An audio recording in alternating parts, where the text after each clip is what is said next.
Yes, thank you for that wonderful intro, Janelle. And super excited to have Janelle here in this space as well. Um, so I went ahead and started the recording. So we'll be recording just because we know that some folks may not be able to join. And I want to make sure people are able to access this info session, especially for a lot of young folks, since we're encouraging young people to apply for this opportunity. If you have any issues with being recorded, you can always turn off your camera or anything else that would be helpful. But let's go ahead and get into the presentation. And in terms of accessing the recording, it should be available on the Best Starts for Kids site. But I'll make sure that we also share it out as well. So definitely be on the lookout for our blog, just for the recording or just general information. It should also be available, I believe, on Zoom Grants for you all to look at. So I'm seeing the intros in the chat and really excited just to see who's here,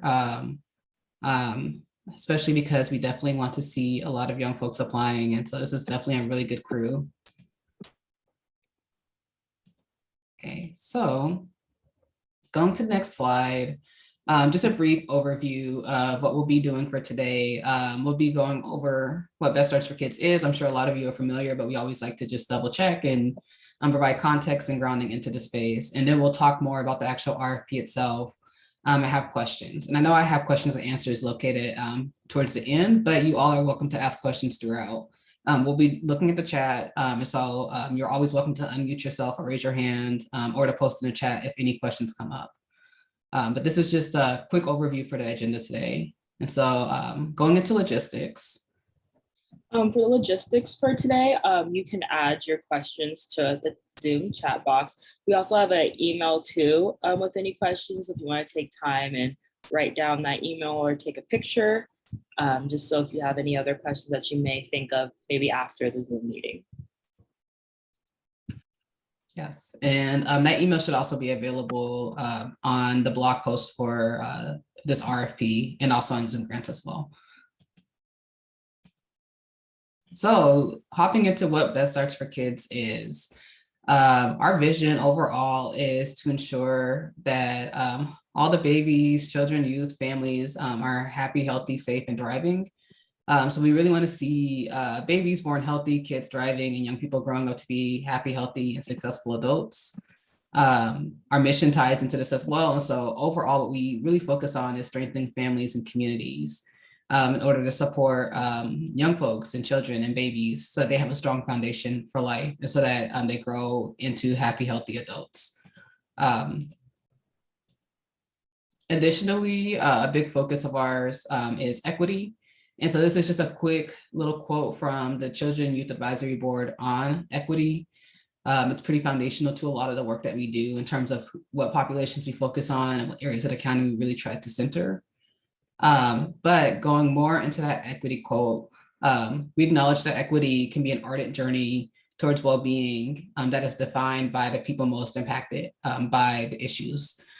We also acknowledge that equity is disruptive and it can be uncomfortable at times, but that does not mean that it is not important to engage in equity practices. We know that new things can feel uncomfortable, especially new ideas or concepts that are complex. But equity is fundamental to ensuring that we really are able to see that vision fulfilled of having a community that has access to the resources that they deserve. And so I always encourage folks, like if you have questions around equity and how the county defines it, to look into the resources that we have.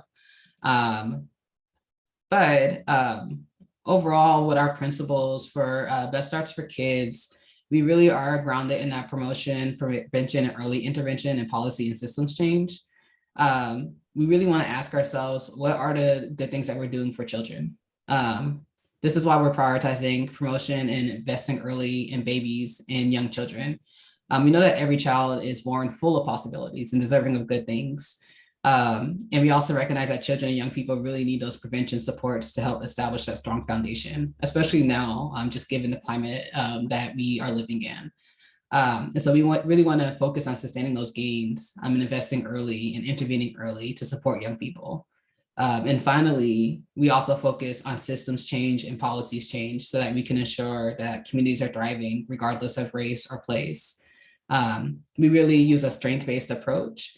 And you'll all will notice that as we get into more details around what this RFP actually is and the approach that we're taking in terms of addressing mental health and supporting mental health, which is really exciting to me as someone who really enjoys talking about mental health and just supporting communities overall.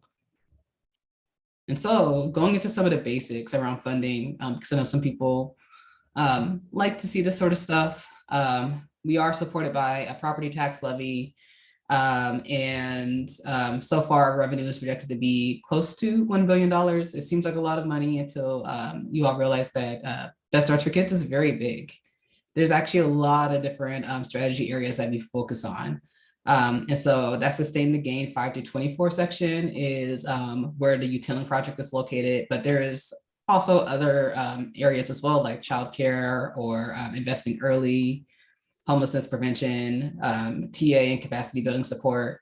We're doing a lot of different work across the county, and there are a lot of opportunities that are rolling out just to generally support community.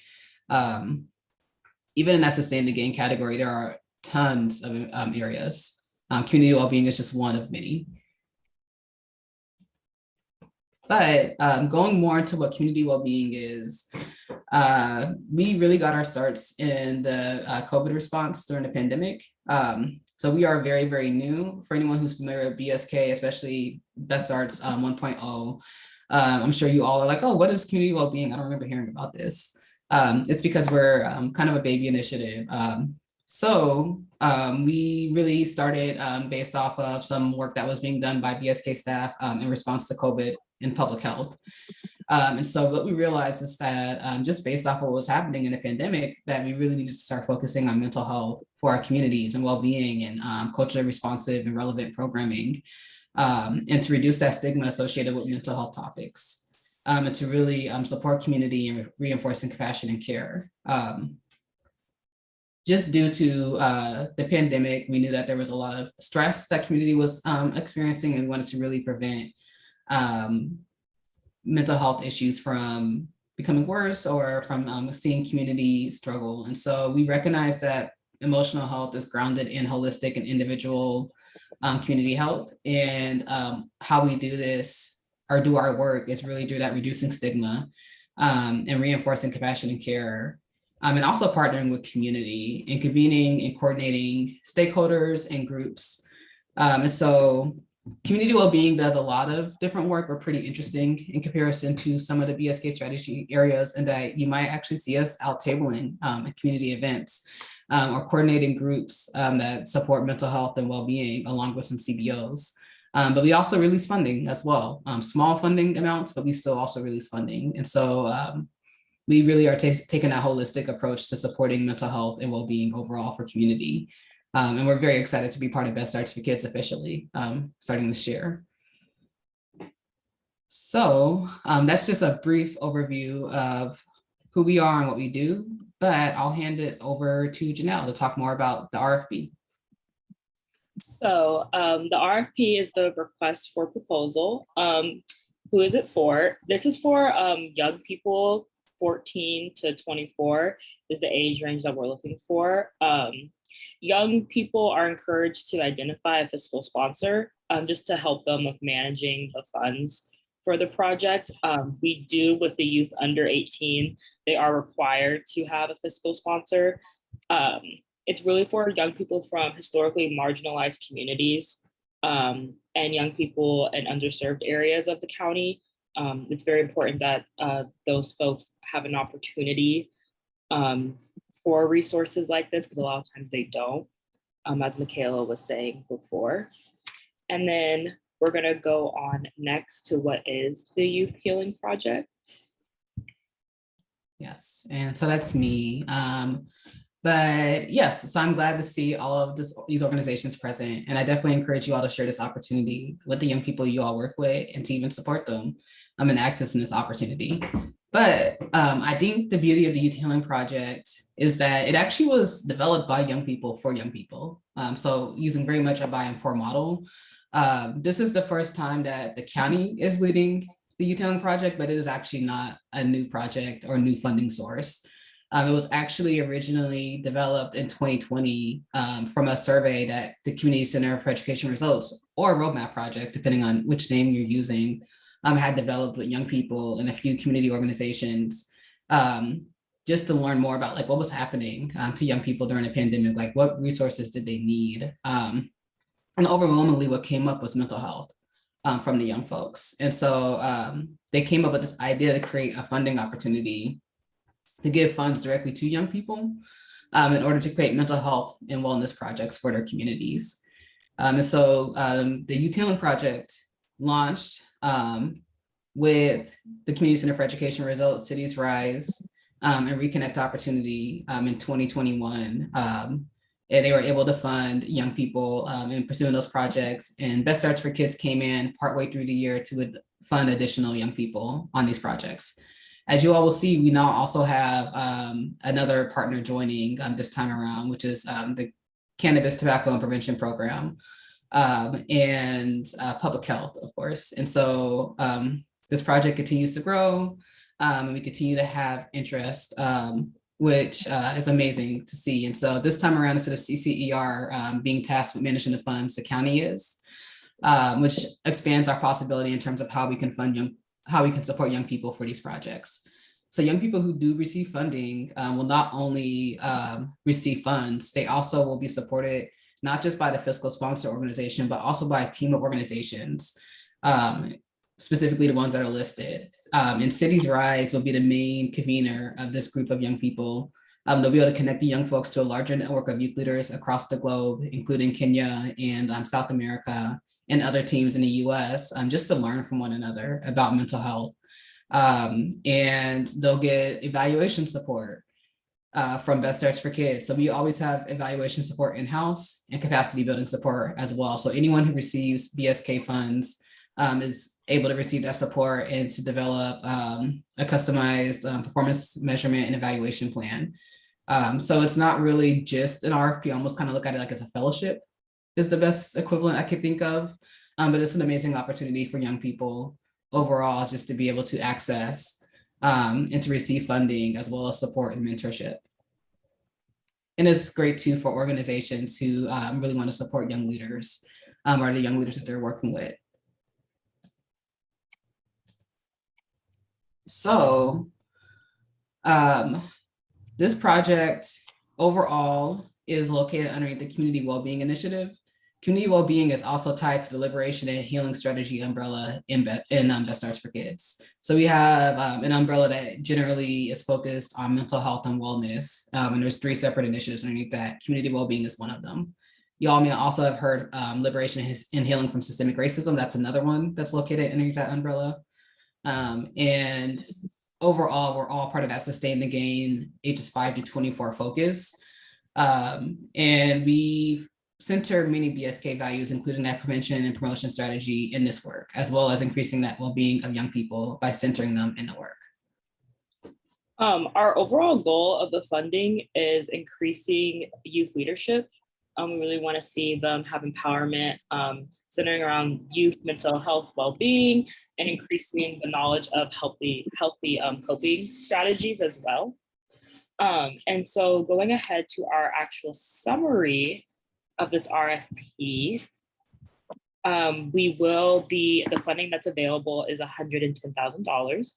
The application due date will be August 22nd, 2022. We do have a contract period that would start from September of 2022 to June of 2023. We do have a request limit of $9,999. We do anticipate about a number of 11 awards going out. And then to go up next to our timeline. Yes, and I could talk more about this. So for anyone who's been keeping an eye, I'm sure you all have noticed dates shifting and changing. There was a lot of work going on in the back end to make sure that this could be released. But we are planning to release, already released RFP almost 2 weeks ago at this point, so on July 25th. We're doing one of the info sessions now. There will be another one on the 16th. And the one on the 16th, I'm very, very excited about because it will be more of a workshop done in collaboration with Communities of Opportunity, another funding strategy located underneath Best Starts for Kids, where we'll talk more about fiscal sponsorship and like what to know about fiscal sponsorship and how to support young people as autonomous leaders within your organization. And just hear from young people from the UTLN project the first time around, like their experiences they had doing these projects, so like their learnings. We will not have any in-person info sessions. And in terms of technical assistance, you can request it up to a few days before the RFP is due. So I definitely encourage folks to start working on them now if you want to get support in terms of getting those applications filled out. And we really do want to make sure that the young people are receiving support, but that also that they're filling out their applications on their own and that they're the ones really coming up and envisioning the projects that they want to work on. And so when you reach out for technical assistance, we actually have amazing providers who can help. The TA providers, a lot of them have experience supporting youth-led projects. They've already been briefed. They're really excited to help in any way. And they've given amazing feedback. Additionally, one thing that is really helpful to know about this particular RFP is that we are accepting video responses. So if a young person is having a hard time answering the questions, like in written form, then they can also do a video application instead. We just ask that people use a YouTube link, but we really wanted to make sure we're flexible and that we were doing this project a little differently, given that it's focused on young people. So applications will be due on the 22nd by 2 p.m. So I definitely encourage folks not to wait till that last day because it is on Zoom grants. And for anyone who's familiar with Zoom grants, you never know what might happen with it. Sometimes it's glitchy. Sometimes it might not work for whatever reason. If you are having a hard time accessing Zoom grants, worst comes to worst, you can always figure out a way to send it to us in some other way, but just please be sure to be in contact with that email that we provided. And so RFPs will be rated and reviewed right after submission. And we should have answers to folks by September. And so because this RFP goes only up to $9,999, what that means is that you're not doing a full county contract. It actually will be letter agreements instead, which is so much easier. For anyone who's ever done a contract with BSK, you know it can be a little tedious. So we really wanted to make sure this was more accessible. Letter agreements are much easier to fill out and to finish and to finalize, and they don't take nearly as long to work on. And so we're hoping that projects can start sometime in like September or October-ish and go through the school year. So going to that next slide, I'll hand it over to Janelle. Okay, so for our funding priorities, this RFP will support efforts to improve mental health through like connection and well-being of young people, again, that 14 to 24 age range. We will prioritize creative ideas that are centering around the young people. Projects should empower young folks as well as leaders. So seeing themselves as leaders is a great way to connect them and think that they can do that also for the future as well. The funding is flexible. It can be used for staffing, youth stipends, or incentives like technology materials and events, but it does need to follow the public health precautions that we have going on. And then we also have some examples of what the youth has done in the past. So a few of them are, there is a project gathering spaces for BIPOC youth to discuss mental health and self-care, a community retreat at a farm, and it focused on mental health, cultural, intergenerational trauma, and resilience. There was also a mini documentary that was done that documented East African youth speaking about their experience of mental health and in their community. Pop-up gatherings that supported BIPOC families and learning about mental health, yoga, mindfulness, and other arts, and with other activities to deal with mental health. So these examples can highlight some of the types of projects people have done, but we still do encourage the applicants to use their own creativity and not feel limited, and they can go beyond of just these examples that were given. Yes, absolutely. Yeah, and I definitely encourage folks, if you have questions about some of these previous examples, you're always welcome to reach out. But yeah, those previous projects were amazing. I was not working with the county at the time, but I do remember seeing some of the examples of some of those projects. And I especially love that they were created specifically by young people. And so those are just some examples. And in the RFP, there's more that are listed, and we talk more about some of these concepts. But just going into this next slide around data and evaluation, the data and evaluation portion for this particular project will not be nearly as intensive as other Best Starts for Kids funding opportunities. Our rationale behind that is, one, we know that that is unrealistic to expect young people to go into a database and enter in complicated data and to update it multiple times. Most organizations struggle with that sort of data keeping, let alone a young person who is not doing this as a full-time job. And so knowing that, we really want to make sure we're being flexible in terms of data and evaluation. So we will be making sure that we're using more of a hands-on approach and really supporting young people and developing that skill set of collecting data and learning more about projects and how to effectively ensure that they're supporting their peers in their projects. They will be required to connect their goals and outcomes to the utility project goals. If you have questions about that, we go more in depth about what some of our goals overall are in the outcome section. It doesn't mean that we're saying that young people have to serve this many youth and ensure that this many youth are seeing increases in their well-being. It's more just making sure that their projects are tied to mental health and well-being overall, and that there's a rationale that's pretty clear that we could see. But overall, data and evaluation, while that word looks intimidating, it really isn't. It's just us saying, how can you ensure that you were successful? Do you know what you are doing? And do you think it's helpful for community? So I wouldn't worry too much if a young person's worried about the data and evaluation, because we will be supporting them. So going into this next portion, one thing that I really like too about the RFP review, it is actually going to be led by young people.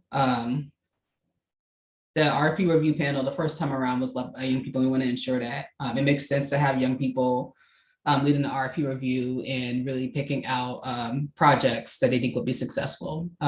Because it wouldn't make sense for a group of adults to sit in a room and say, yeah, I think this is a good youth-led project. It makes more sense for young people to say like, oh no, this is actually something that could be helpful in my community. So we'll have young people leading the RFP review and scoring the applicants.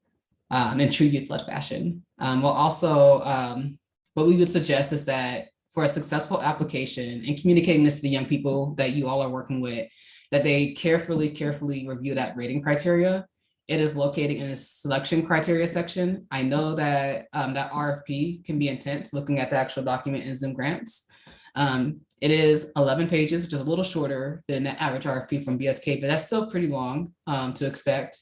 But I would just tell young folks to really look at that rating criteria very closely, because that's what will help predict their success. The review panel will follow that rubric. So for anyone who's already looked at the documents, you may notice that the actual narrative questions that we have align really well with the selection criteria. And we did that intentionally so that no one was confused or wondering why like we asked a particular question, but it's not even related to what it is that we're rating them on. And all proposals always go through a formal review process, always. So all of it is documented because we're the county and we have public disclosure. And we really want to make sure that we're using an equitable process. So all of it will go through this formal review process. I think what's different this time around is that it's actually led by young people. And so coming directly from community. So this next slide, I went ahead and just copy and pasted in the actual selection criteria because it's incredibly helpful to actually look at it and to see it and say, oh, this is what this thing is. So things that we're really looking for is like, is this project truly youth-led? Like, is it centering youth leadership? Is it obvious that a young person came up with these ideas and developed this project? We also really want to make sure that we're centering communities that are impacted. Like, is there community collaboration or involvement? As you're looking through the RFP, what you'll notice is that there are specific populations that we do call out just based off of the data that we see. So anytime we name a particular population, it's partly just due to what we've seen. And I think what's helpful, since this RFP is being released by Best Starts for Kids, we have access to public health data. Specifically, we are on the public health side. And so we are able to see just the mental health data and what we know about young people's mental health and which populations would benefit most from this particular RFP. We also want to ensure that it's promoting youth well-being and mental health. Like, is this something that is directly tied to mental health? And it doesn't have to mean that we're asking them to talk about things like depression, but we just want to know that there's a connection. And it's possible to make that direct connection without it having to be so explicit. An example that I would give is in a youth healing project 1.0, there was actually a project that was focused more on like outdoor activity. I remember hearing a young person just present back about having a kickball league. And that right there is wellness, is a holistic approach. Their community loved it. And so it doesn't have to always be this narrow definition that we're so used to when we talk about mental health. We really want to see these amazing, creative, expansive perspectives. We also want to acknowledge like making sure that these projects are realistic and achievable. We are not expecting young people to do these massive projects with only $9,000. That's not a lot of money. We know it's not. And so would it make sense for a young person to create a project that is focused on decreasing depression rates for 100 young people? That's a lot for them to achieve. And it's not necessarily something that we think would be achievable in the amount of time that they have and an amount of funds that they have. So really making sure that the project is a realistic project. Is it creative or unique? It doesn't have to be anything new, but just making sure that it is something that actually is creative, that is solutions oriented, that really can help their community. And then just centering equity and centering community, as well as the budget and financial piece. So the budget is very easy to fill out. It does not have to be exact. We're just more trying to get an idea of how they want to use the funds. But we know that things change, things can be unpredictable. And then data collection. And so we just want to know like what success looks like and whether or not they have interest in building data or storytelling. So a lot of these things seem very intense, but I promise they're not. And so I can show you all what I mean by that. And so I can hand it over to Janelle to read through this a little more. Yeah, so this is actually the questions that were being asked, the application narrative. So also take time to read this as well, and we'll go through some of the questions too. So basically we're gonna have the youth like describe your project idea, 300 words or fewer for like each question. Also with that 2 to 3 minute video response that we're actually doing this year via YouTube.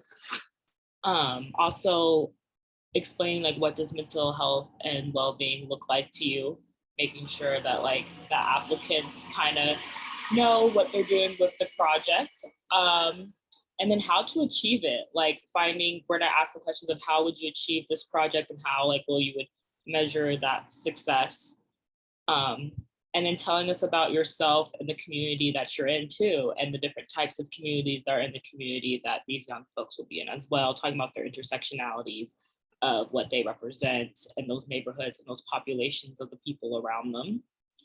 And then also the last question would be like if they need identifying with like a fiscal sponsor. Some of them might not have the opportunity to have that. So if they need support, they do have a chance to let us know. We could get them in contact with someone to sponsor them as well. So yeah, if you want to take a picture, write down some of these questions too, just sometimes I know I'm personally like to think about questions before I actually write them down or make a video on it. So this is an opportunity as well. Or also if you have any questions about the questions too. I know sometimes it can be hard, especially for young folks, depending on the age of talking about their well-being and what health looks like to them, because they're still trying to figure that out as well. That's another reason why we do have the video response too, to kind of give those younger folks a chance to really like explain and go further into that. They feel more comfortable that way. And we also have application tips as well. Yes, absolutely. And so, yeah, so in terms of application tips, we want them to be sure to read the instructions We really talk about that because a lot of times, a lot of the information that they need are in those instructions that will help them be best fit for the application and, also receiving the funds for the application. So be sure to read that. Don't be afraid to ask for help or like the clarifying questions. We will offer like technical assistance, the 2 information sessions, this being one and the other one coming up on the 16th. We love creativity. And we want it to be like community-led projects, fun, flexible, and most importantly, we want it to be very authentic and true to themselves. So we encourage the youth to apply individually or as teams.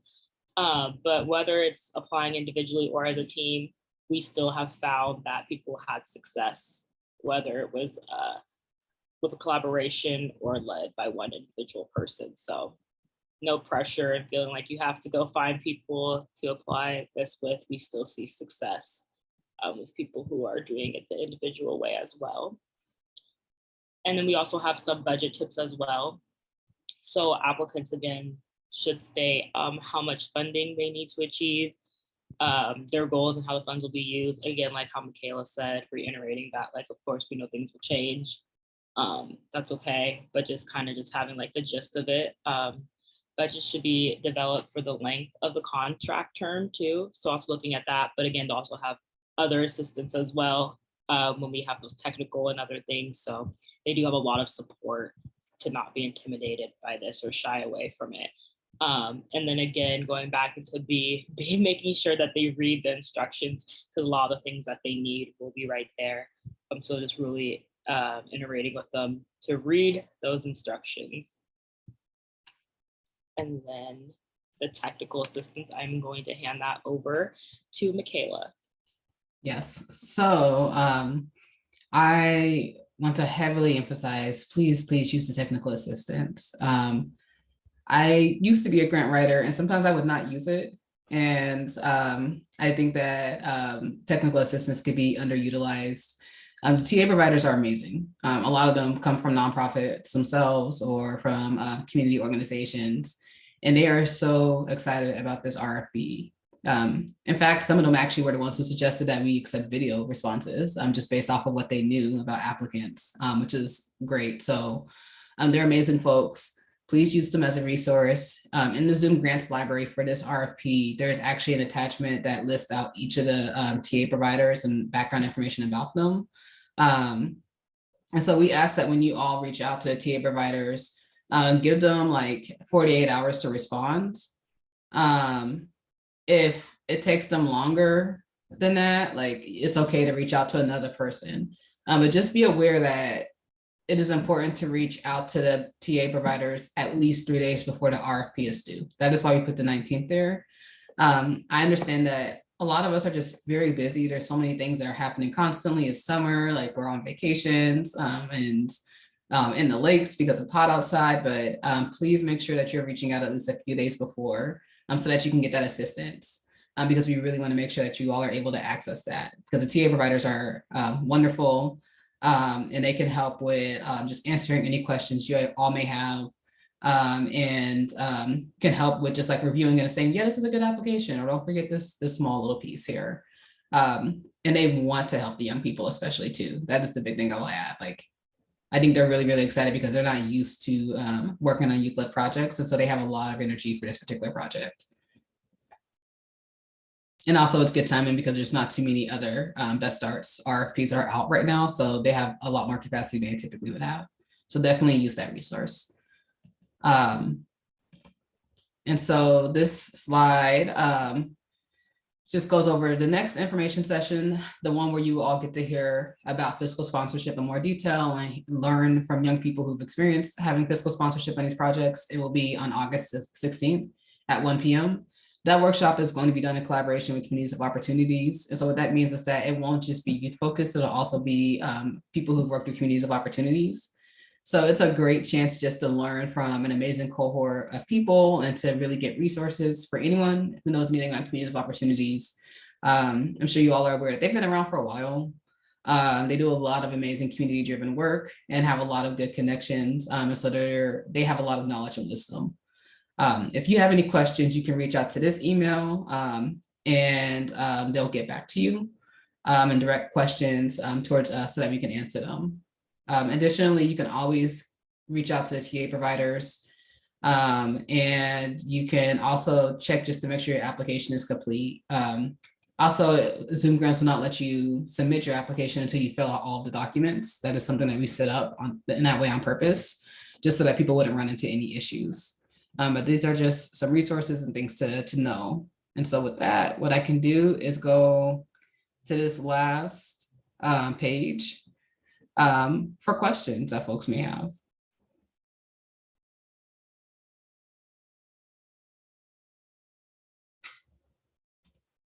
Okay, let's see.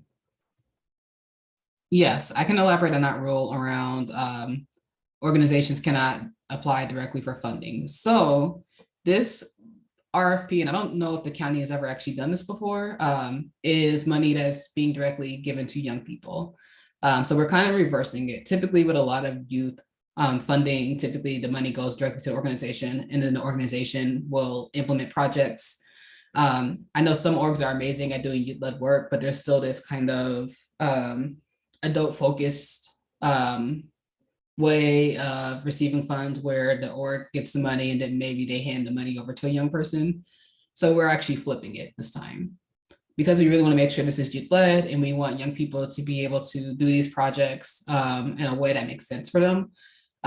Young people are the ones who will have to apply, and they can list their fiscal sponsor organization if it's like one of you on this call, or say you have a young person in your organization who you think is an amazing leader and would love to have access to these sort of opportunities. You can support that young person in filling out the application, but they would be the primary applicant and they would just list your organization as the fiscal sponsor or host for the project.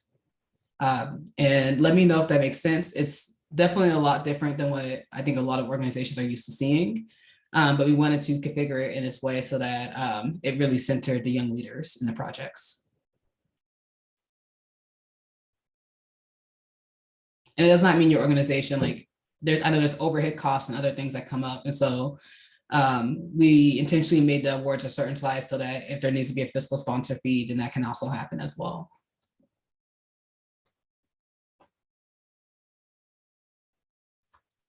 I see another question came up in the chat. Yeah, it could be longer term focused. There's no guarantee that we will release another round of funding, though this is the second time we've done this. But it can absolutely be a longer term goal that they may have. I love the idea of building an app, especially. That's very cool. And we would definitely love to support in any way we can.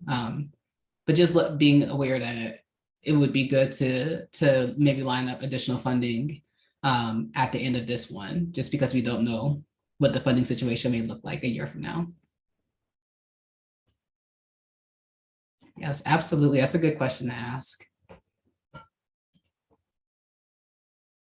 Yeah, what other questions are coming up for folks? And you all are always welcome to unmute yourself. If you're like, there's a lot to type, how do I say this? You can always say it out loud as well. Yeah, sure. I'll unmute myself and ask my question. So my question is regarding my last question about organizations receiving the funding. So you elaborated on how youth figures within organizations can apply for funding, and by listing the organization as a host or as a fiscal sponsor could work out, correct? What was that last piece? Yeah. So youth figures part of an organization can apply for funding with themselves as the applicant with their, like, let's say their parent or their host organization listed as a fiscal sponsor, correct? That is correct, yes. Okay, and can that funding then be used to collaborate with the organization in implementing the program in mind? Yes, I would say that the program or project needs to be youth-led and centering a young person, but absolutely it can be done in collaboration. I see. Yes, we actually noticed that a lot of the projects that did the best were ones that had this delicate balance of youth autonomy, but also support from the organization. Okay, I see. Yes. Thank you. Yeah, absolutely. That's a good question. And I see someone else posted in the chat, can it be an existing program that is led by a youth leader?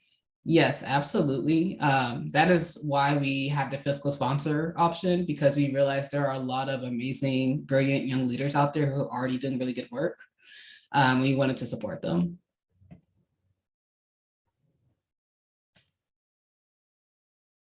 But thanks for that question.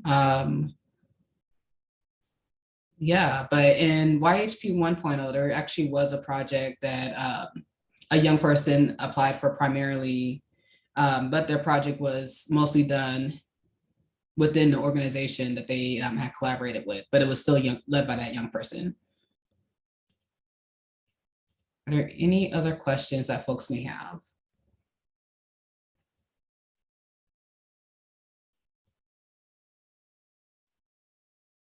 And if there are no questions that are coming up now, you all can absolutely reach out via email for any questions you may have. We will make sure to get back to you all. And as those questions are being emailed, I think what's great about it is that we actually will post it and add, because you all are not the only people who have these questions, I'm sure. If it's coming up, that means that there's probably at least a few other people who are wondering the same thing.